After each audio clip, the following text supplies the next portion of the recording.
Hello बच्चों, welcome to Dev classes. Dear students, आज मैं आपके सामने एप्लीकेशन ऑफ डेरिवेटिव का एक टॉपिक लेकर के आया हूं। देखिए, एप्लीकेशन ऑफ डेरिवेटिव में आपने कुछ टॉपिक पढ़े होंगे, कुछ सुना होगा, जैसे कि आपने लास्ट लेक्चर में Rolle's theorem, mean value theorem, ये दो टॉपिक मैंने कंप्लीट कराए थे। इसी तरह से आज मैं एप्लीकेशन ऑफ डेरिवेटिव का एक नया चैप्टर कराता हूं उसमें, जिसे हम कहते हैं रेट मेजरमेंट या rate of change of quantity. क्या कहते हैं sir? Rate of change of quantity. देखिए बेटा, यहाँ rate of change of quantity की बात हो रही, तो रेट का मतलब क्या होता है? जैसे हम किसी का किसी दूसरे के रेस्पेक्ट में किस तरह से चेंज हो रहा है, उसे कहा जाता है rate of change of quantity. Clear है? जैसे मैं यहाँ पर बात करता हूं, अगर बाय द वे, जैसे आपने देखा होगा change in distance upon change in time is equal to velocity। Clear है? Change in distance upon change in time, इसे कहा जाता है rate of change of displacement या डिस्टेंस अपॉन टाइम। तो बेटा इसे कहा जाएगा आपका वेलोसिटी। क्लियर है? तो इसलिए यहां पर क्या होगा? Change in displacement upon change in time is equal to क्या बनेगा? वेलोसिटी।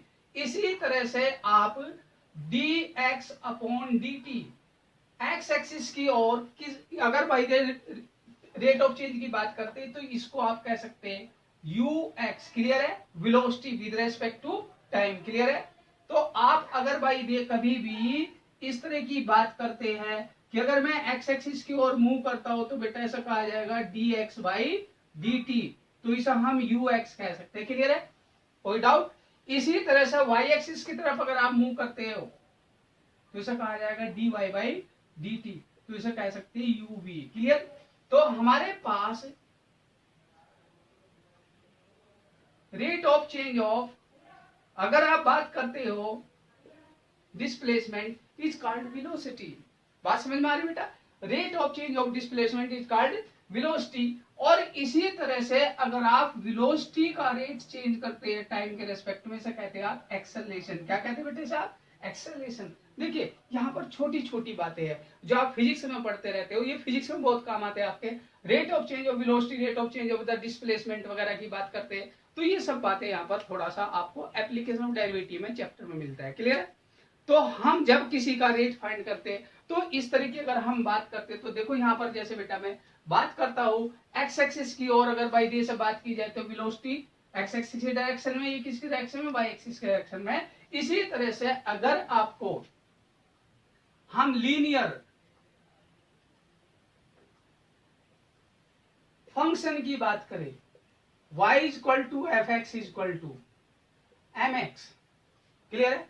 तो बेटा मैं y का डिफरेंशिएशन विद रेस्पेक्ट टू अगर टाइम निकालता हूं, इसे एफ डैश एक्स भी कह सकता हूं, या मैं इसको देखो बात करूं तो यहाँ पर इस तरह से, तो यहाँ dy बाई डी एक्स कह सकते हैं हम, इज इक्वल टू एम। इसे कहा जाएगा rate of change of y with respect to x, rate of change of y with respect to x।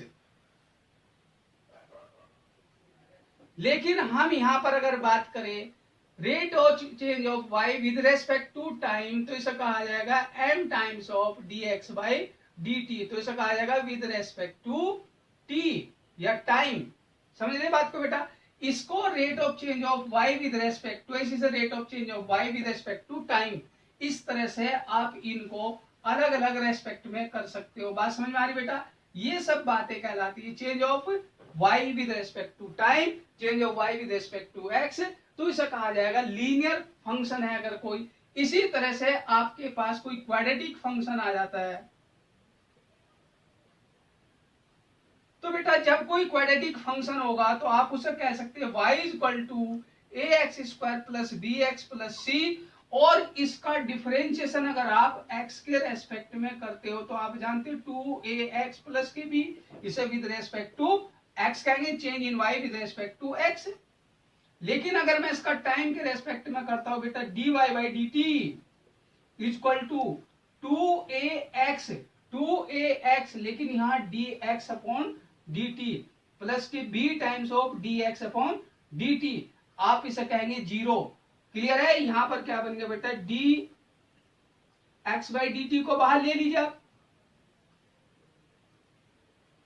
तो ये y का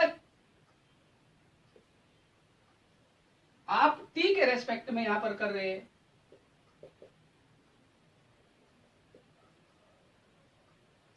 टाइम के रेस्पेक्ट में अगर आप इसका रेट ऑफ चेंज फाइंड करते हैं तो ये कहलाएगा, अगर आप y का रेट ऑफ चेंज x के रेस्पेक्ट में फाइंड करते हैं दिस वन कहलाएगा। देखिए बात को ध्यान से समझना, rate of change of variable with respect to other variable, rate of change of variable with respect to other variable, तो आप उसको किसी भी तरह से कर सकते हैं।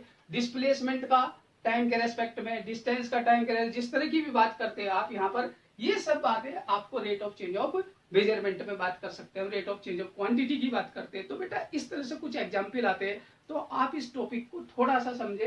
रेट मेजरमेंट क्या होता है, rate of change of quantity क्या होता है। तो ये छोटा सा बेसिक था, इसको मैं फिर एग्जाम्पल के थ्रू आपको समझाता हूँ। बेटा ऐसा फटाफट आप नोट कीजिए, फिर इसके ऊपर मैं आपको एग्जाम्पल देता हूँ। हाँ तो बच्चों देखिए, मैं आपके लिए कुछ क्वेश्चन यहाँ पर बताता हूँ रेट मेजरमेंट के ऊपर। देखिए बेटा ध्यान से समझना, यहाँ पर पहला क्वेश्चन मैंने आपके लिए लिखा है, find the rate of change of area, find the rate of change of area of circle with respect to its radius r, where r equal to 3 centimetre. R की वैल्यू 3 सेंटीमीटर हो, 5 हो, 10 हो, जो भी आपको दिया जाता है। किसी सर्किल की बात हो रही है, और सर्किल की बात हो रही तो बेटा आपको साफ साफ समझ में आना चाहिए, एक सर्किल की बात हुई, उस सर्किल का अगर radius by the way r है, रेडियस क्या है उसकी आर है, तो आपको पता है कि हमारे पास एरिया ऑफ सर्किल क्या होता है, pi r square, pi r square. तो इस सर्किल का एरिया अगर पाई आर स्क्वायर है, और मेरे से rate of change of area पूछा है, rate of change of area मतलब area, rate of change of area that means d a by r के रेस्पेक्ट में मांग रहे हैं। किसके रेस्पेक्ट में, विद रेस्पेक्ट टू आर। तो बेटा आप इसे कहेंगे क्या, d by d r pi r square. Clear है। तो बेटा आर का आर के रेस्पेक्ट में डिफरेंशिएशन क्या होगा, 2r हो जाएगी, एक पावर सामने कम हो जाएगी, इसकी मल्टीप्लाई एक पावर सामने जाएगी, पावर कम होगी, और dr बाई dt क्या हो जाएगा, dr बाई dr क्या हो जाएगा, 1 हो जाएगा। तो ये बन गया मेरा rate of change of area with respect to r, जिसे आप 2 पाई r कह सकते हैं। क्लियर है बेटा ये। लेकिन बात आती है इसकी कि ये किस रेडियस पे मांग रहा है। जब इस सर्किल की radius r equal to 3 centimetre हो जाएगी, उस टाइम एरिया का रेट क्या आएगा, therefore at r equal to 3 centimetre, तो dA बाई dr कितना निकल के आया बेटा, आप उसे ऐसे लिख दिया करो, ब्रैकेट लगा करके दिस वन, यहाँ 5 10 जो भी कहे वो रख दो, r की वैल्यू आपको 2 पाई, r कितना है 3, तो ये बेटा 6 पाई बन गया। कितना बन गया, 6 पाई। एरिया क्या होता है, सेंटीमीटर स्क्वायर होगा। क्या होगा बेटा, सेंटीमीटर स्क्वायर, लेकिन dr से डिवाइड हो गया तो ये सेंटीमीटर है, तो आप इसे लिखेंगे सेंटीमीटर। क्या लिखेंगे बेटा, सेंटीमीटर स्क्वायर को आप सेंटीमीटर से डिवाइड करेंगे तो क्या लिखेंगे, इसकी यूनिट सेंटीमीटर। तो याद रखना है रेट मेजरमेंट में यूनिट बहुत इंपॉर्टेंट है। आप एरिया को कहते हैं, जूम करते हैं मीटर स्क्वायर, सेंटीमीटर स्क्वायर, लेकिन यहाँ सेंटीमीटर में गिवन है, लेकिन आर भी सेंटीमीटर में ही होता है। तो आपको बेटा सेंटीमीटर स्क्वायर को सेंटीमीटर से डिवाइड करेंगे तो क्या बन जाएगा, दिस वन। तो मुझे उम्मीद है ये क्वेश्चन आपको समझ में आ गया होगा। लेकिन जरा सा आप इसको नोट करने से पहले सेकंड क्वेश्चन को फिर समझो। सेकंड क्वेश्चन में इसमें क्या फर्क है, देखिए बेटा इसको ध्यान से समझना। A stone is dropped into quite lake, आप समझते हो क्वाइट लेक, शांत तालाब की बात हो रही है, and wave move in a circle. अगर स्टोन को आप क्वाइट लेक में ड्रॉप करते हैं, फेंकते हैं, ड्रॉप करते हैं, तो उससे क्या होता है बेटा, सर्कुलर वेव निकलती। क्या निकलती, सर्कुलर वेव। और वे सर्कुलर वेव होगी, उसकी स्पीड दे दिया आपको 4 centimetre per second, 4 centimetre per second.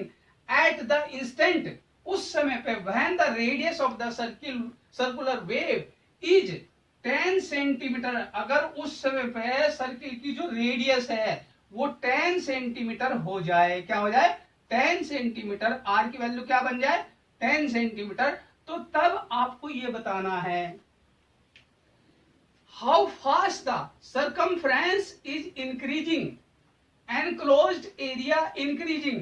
देखिए बेटा अगर मैं बात करता हूं उसके सॉल्यूशन की, तो सरकमफ्रेंस को आप 2 पाई आर बोलेंगे। क्या बोलेंगे? 2 पाई आर। लेकिन आप इस p का डिफरेंशिएशन r के रेस्पेक्ट में नहीं कर सकते, क्योंकि आपको टाइम के रेस्पेक्ट में दिया हुआ है। तो यहां मैं विद रेस्पेक्ट टू टाइम करूंगा बेटा इसका, तो 2 pi r into d r by d t. चूंकि मुझे ये d r by d t दे रखा है बेटा यहां पर कितना, देखिए ध्यान देना, स्पीड किस हिसाब से उसको सर्कुलर वेव की मूव कर रही है, ये स्पीड कहलाएगी, जिसे आप वेलोसिटी कह सकते हैं। D r by d t equal to 4 centimetre per second दिया हुआ था, और आर की वैल्यू क्या दे रखी थी? 10। तो इसलिए आपको यहां क्या मिलेगा? dp बाई डी टी कितना बन गया बेटा? 2 pi into 4, that means 8 pi centimetre per second. क्यों? p की जो यूनिट होगी वो सेंटीमीटर में आएगी, टाइम की यूनिट क्या होगी? सेकंड में होगी, तो सेंटीमीटर पर सेकंड कहेंगे। बात समझ में आ गई होगी बेटा?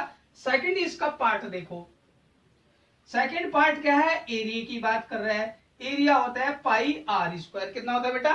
पाई आर स्क्वायर। तो ये एनक्लोज्ड एरिया जो बनेगा उसका डिफरेंशिएशन आप टाइम के रेस्पेक्ट में कर दीजिए। क्लियर है? तो बेटा 2 pi into 2 R D r by d T.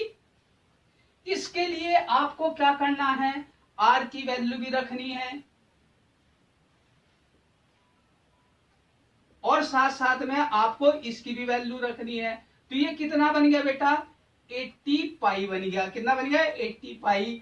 Area को टाइम से डिवाइड किया तो बेटा ऐसा सेंटीमीटर स्क्वायर पर सेकंड बोलेंगे।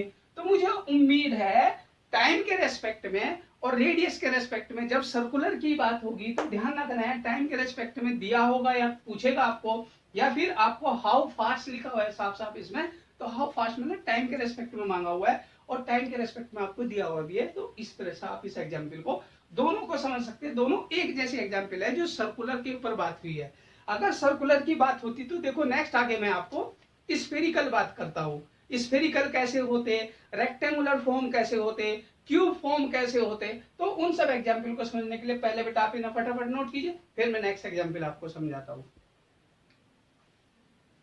हाँ तो बेटा देखो मैं नेक्स्ट एग्जाम्पल आपको बताता हूँ उसमें रेट मेजरमेंट में होता क्या है। रेट मेजरमेंट जैसे मैंने यहाँ पर ए balloon which always remains spherical on inflation is being inflated by pumping in 1200 cc per second. Find the rate at which first कह रहा है the radius, second कह रहा है the surface area of the balloon increase when the radius is 10 centimeter.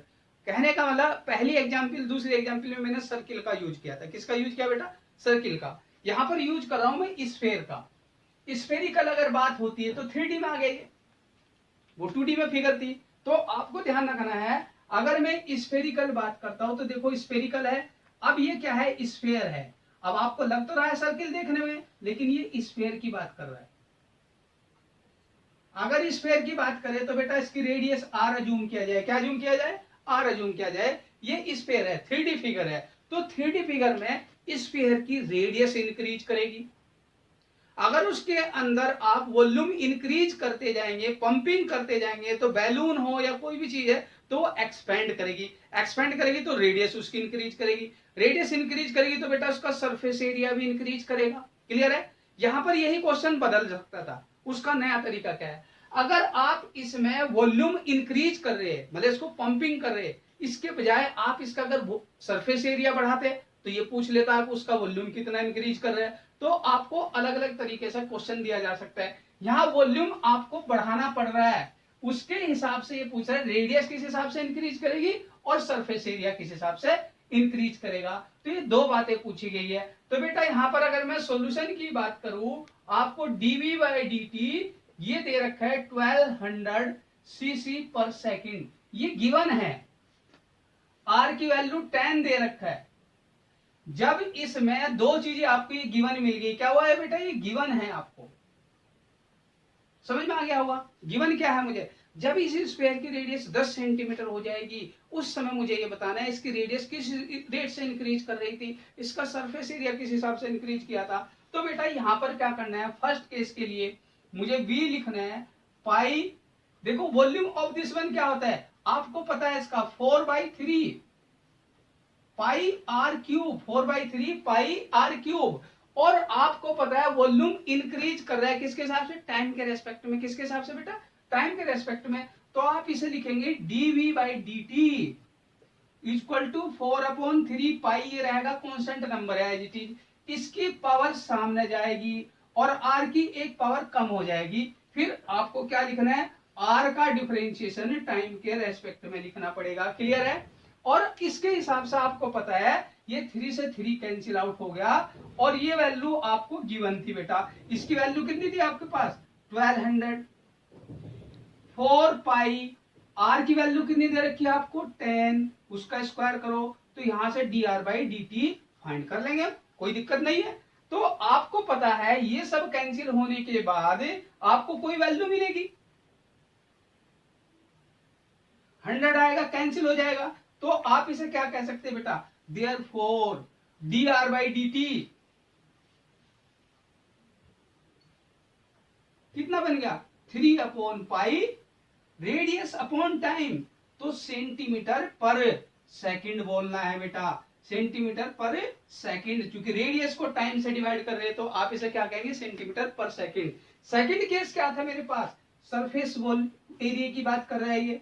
तो surface area होता है 4 पाई r square. Sphere का सरफेस एरिया क्या होता है बेटा, 4 पाई आर स्क्वायर। इसका डिफरेंशिएशन अगर आप टाइम के रेस्पेक्ट में करेंगे, क्योंकि आर आपको टाइम के रेस्पेक्ट में कर रहा, तो ये कितना हो जाएगा, 4 pi into 2r dr/dt। Confirm है बेटा। तो आपको यही ध्यान रखना है मुझे करना क्या है, क्योंकि यहाँ टाइम के रेस्पेक्ट में बात हो रही है तो बेटा ये वैल्यू निकल के आ जाएगी। तो आपको पता है ये 4 पाई, आर कितना दे रखा है 10, और ये वैल्यू कितनी आ गई 3/पाई। क्लियर है बेटा, पाई से पाई कैंसिल आउट हो गया। क्लियर। और आपको मिला कितना, ये 240 ds/dt। अब s क्या है आपको पता है, ये एरिया है बेटा। क्या है, एरिया। ये डिस्टेंस नहीं है, ये एरिया है। एरिया किस में यूज किया जाएगा, सेंटीमीटर है तो सेंटीमीटर स्क्वायर, मीटर होगा तो मीटर स्क्वायर। तो आप इसे क्या लिखेंगे बेटा, सेंटीमीटर स्क्वायर, टाइम से डिवाइड किया तो सेकंड। तो यूनिट में बच्चे गलती कर जाते हैं, इन बातों को समझना है। मैं समझता हूँ ये एग्जाम्पल आपको क्लियर हो गया होगा। देखिए बेटा, इसके हिसाब से अगर मैं 3D की एक और फिगर करता हूं, देखो 3D वाला हो गया कि नहीं आपका। इसी तरह से यहां पर देखो 3D की एग्जाम्पल एक और क्या है मेरे पास, थोड़ा ध्यान से समझना। द वॉल्यूम ऑफ क्यूब, तो क्यूब आपको पता है 3D फिगर होती है, is increasing at the rate of 9 centimetre cubic per second. How fast is the length of the edge increasing, the surface area of increasing. देखिए यहां पर बात की जाए, या तो उसके लिए बात, एक ही क्वेश्चन पूछे या दोनों पूछे, आप दोनों कर सकते हो। जब क्यूब की बात होगी बेटा, तो क्यूब का अगर वॉल्यूम इंक्रीज करता है तो आपको पता होगा उसकी साइड भी इंक्रीज करेगी या नहीं, उसका सरफेस एरिया भी इंक्रीज करेगा। इसलिए मैंने दोनों एग्जाम्पल इसके अंदर डाल दिया। तो बेटा यहां पर क्या है, ये क्यूब बनाना है अगर आपको, तो आप इसे क्यूब कह सकते हो।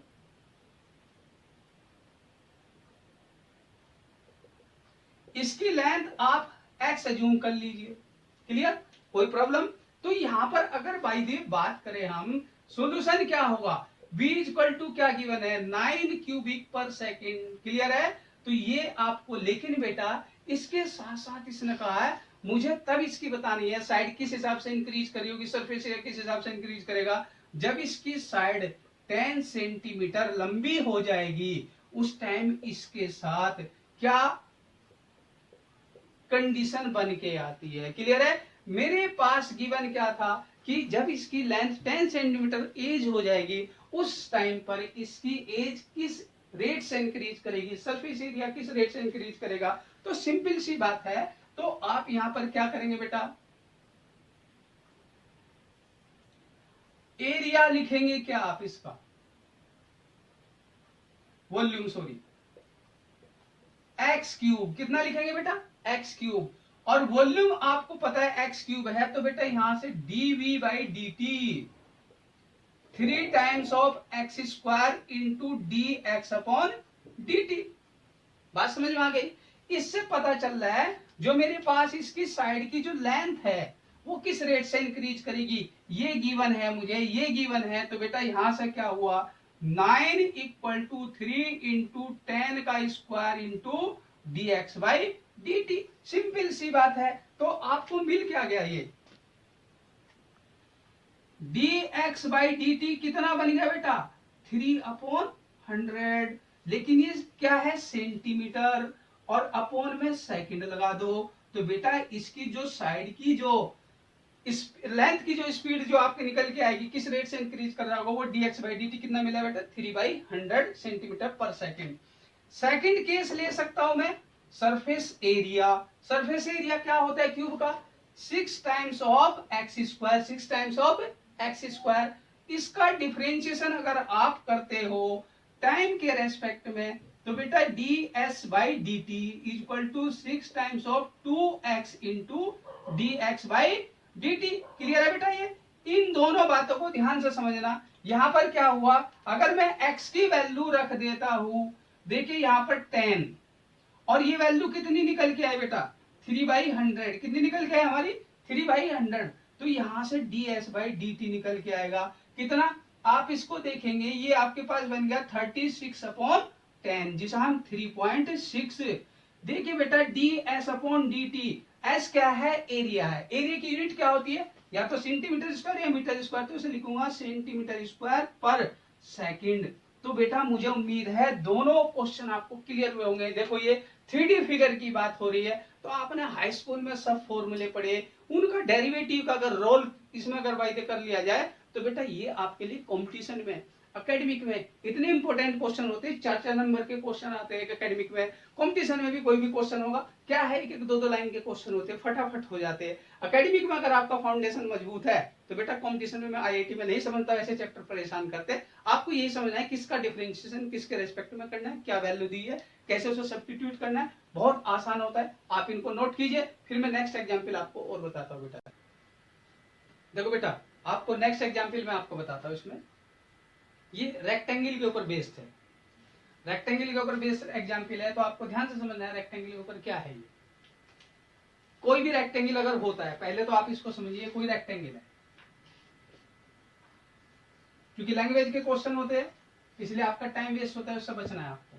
इसकी लेंथ को अगर हम x एज्यूम कर लेते हैं, विड्थ को आप y एज्यूम कर लेते हैं बेटा, इस रेक्टेंगल को आप कंप्रेस करते, अगर कंप्रेस करेंगे, अगर इस रेक्टेंगल को आप कंप्रेस करेंगे तो बेटा इसकी जो साइड है वो किस रेट से कंप्रेस हो रही है वो गिवन है आपको यहाँ पर 3 सेंटीमीटर, तो माइनस में लेना पड़ेगा 3 सेंटीमीटर पर मिनट।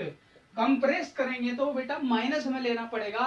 अगर आप इसे एक्सपेंड करोगे तो विड्थ को क्या कर रहा है, ये एक्सपेंड करवा रहा है आपको, तो विड्थ अगर एक्सपेंड होगी तो वो पॉजिटिव आएगी, dy बाई dt वो दे रखा है 2 सेंटीमीटर पर मिनट। क्लियर है। तो बेटा ये दो चीजें आपको गिवन है, साथ साथ में इसने ये भी दिया है इस रेक्टेंगल की जो साइड है अगर ये लेंथ जो है आपकी 10 सेंटीमीटर हो और बेटा विड्थ आपकी 6 सेंटीमीटर हो, उसके बाद find the rate of change of perimeter. Rate of change of perimeter second case कह रहा था एरिया ऑफ द रेक्टेंगल। तो गिवन क्वेश्चन ये था the length x of the rectangle is decreasing eight the rate of 3 centimetre पर minute and width y is increasing at the rate of 2 centimeter per minute when x is equal to 10 y is equal to 6 find the rate of change of first कह रहा है perimeter, second कह रहा है area of rectangle। कहने का मतलब ये है हमारे पास सॉल्यूशन की बात करें हमारे पास, तो ये बेटा फर्स्ट केस का कह रहा है पेरीमीटर ऑफ रेक्टेंगल क्या होता है 2x प्लस वाई। बहुत अच्छी तरह से जानते हैं बेटा, इसका डिफरेंशिएशन टाइम के रेस्पेक्ट में करोगे तो ये क्या देगा dx अपॉन dt, ये क्या देगा dy अपॉन dt। आपको गिवन है, ये गलती बस इससे बचना था, यहाँ -3 लिखेंगे, ये डिक्रीज कर रहा था और ये इंक्रीज कर रहा था +2 तो -1 बचा। तो आपको बेटा 2 इंटू -1 क्या मिल गया 2 निगेटिव, और जब निगेटिव वैल्यू आ रही है तो वो डिक्रीज कहलाती है। क्या कहलाती है बेटा डिक्रीज। तो पेरीमीटर इसका डिक्रीज करेगा, p डिक्रीज, तो इसलिए therefore rate of change of perimeter, rate of change of perimeter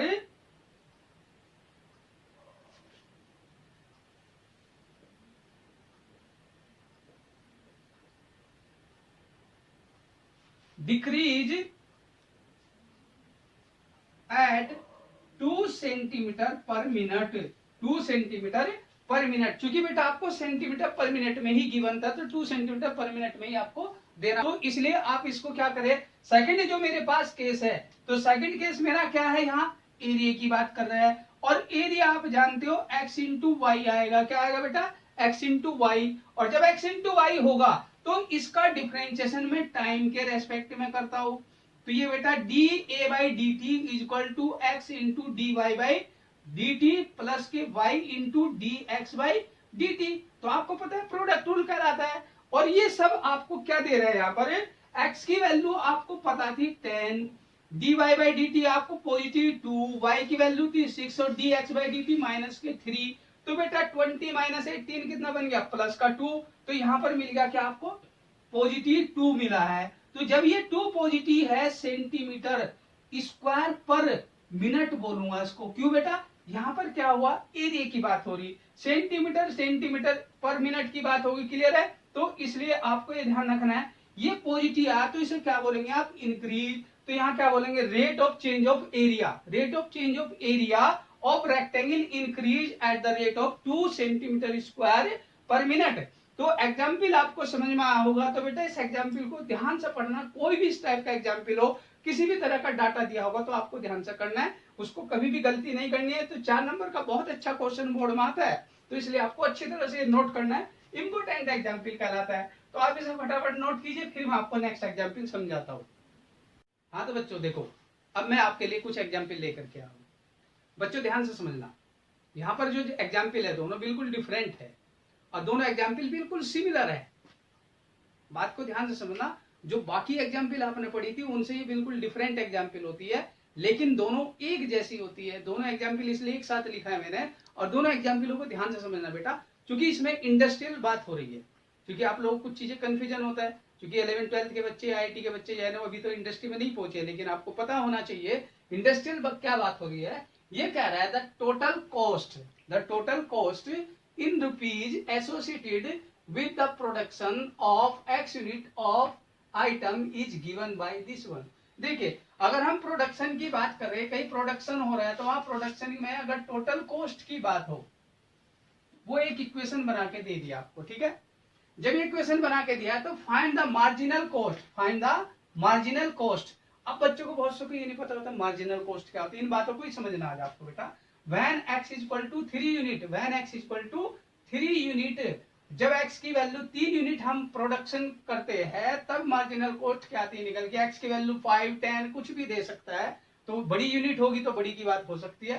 तो प्रोडक्शन, तो इसे कहा जाता है बेटा, देखे are produce when the marginal cost, we mean, देखो ये मार्जिनल कॉस्ट होता क्या है, पहले बात इस बात को समझिए भैया।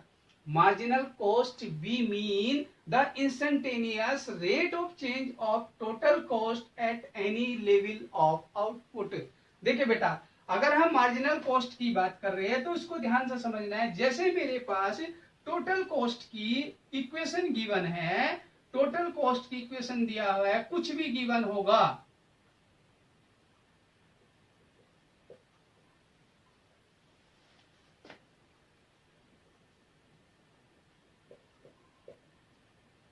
इस टोटल कॉस्ट की इक्वेशन का अगर आप differentiation with respect to production कर देते हैं, with respect to production unit, तो बेटा उसे मार्जिनल कॉस्ट कहते हैं। क्या कहते हैं, मार्जिनल। मार्जिन का मतलब आपको पता है, टोटल कॉस्ट से ज्यादा तो नहीं हो सकता, टोटल कॉस्ट से छोटी वैल्यू होती है। और मार्जिन का मतलब क्या है, कितना मार्जिन आपने उसके ऊपर रखा होगा। तो आप टोटल कॉस्ट का differentiation with respect to production unit के बारे में कर दीजिए, तो बेटा उसकी मार्जिनल कॉस्ट निकल के आ जाती है, जिसको हम DC बाई dx कहेंगे, DC बाई dx। तो ये क्या बन गया, 0.05 इंटू 3x स्क्वायर, क्लियर है। तो बेटा यहाँ माइनस का 0.02 इंटू 2x प्लस के 30 इंटू x का 1, और ये हो गया 0। कोई डाउट इसमें? अगर आप x की वैल्यू आप 3 यूनिट रखना चाहे तो 3 रख दीजिए, अगर कोई 5 यूनिट पे गए 5 यूनिट रख दीजिए, 10 यूनिट गए 10 यूनिट पर रख दीजिए। ये मार्जिनल कॉस्ट की इक्वेशन निकल के आ गई। तो हाँ तो बच्चों देखो इसमें क्या है कि मार्जिनल जो रेवेन्यू निकल के आया, तो इस मार्जिनल रेवेन्यू में आप गिवन वैल्यू को रख दीजिए। 5 यूनिट की बात किया इसने, तो बेटा d r by d x, x equal to 5, तो आप इसे लिखेंगे 6 इंटू 5 प्लस के 36, तो बन गया बेटा ये 30 प्लस के 36, जिसे आप कहेंगे 66। क्लियर? तो मार्जिनल वैल्यू की जो वैल्यू कॉस्ट निकल के आया बेटा, वो कितनी निकल के आया आपकी 66 रुपीज निकल के आया। मार्जिनल वैल्यू कितना निकल के आया 66 रुपीज। क्लियर है?